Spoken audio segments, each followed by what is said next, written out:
American foreign policy has now been sucked totally into the dysfunction of our domestic politics with devastating results for future world order. Ukraine, after resisting the Russian full-scale invasion for 2 years, is now in the process of losing the war. The Ukrainian military has simply been running out of ammunition because the United States has cut off further military assistance. President Putin is now confident that he will outlast the West and win not just the current war, but future ones as well. To be clear, a majority of Americans and a majority of their elected representatives in both houses of Congress favor providing continued aid to Ukraine.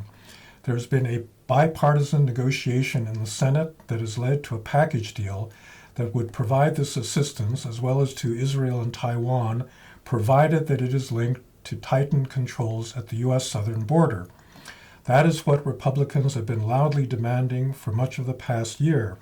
Indeed, they claim it is such an emergency that Texas and other red states are mobilizing their National Guard units for this purpose.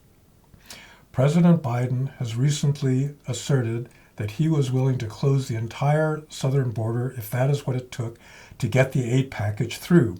However, Donald Trump, the presumptive Republican presidential nominee, has been campaigning against this deal and has instructed his MAGA allies in the House, led by Speaker Mike Johnson, to reject it outright. He and his right-wing allies do not want the problem to be solved because they want to keep the border issue alive until the November election. The Republican Party has grown very adept at hostage-taking.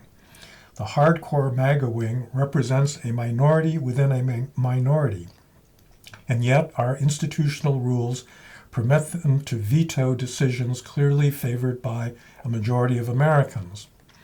President Biden needs to explain this situation much more clearly to the American people.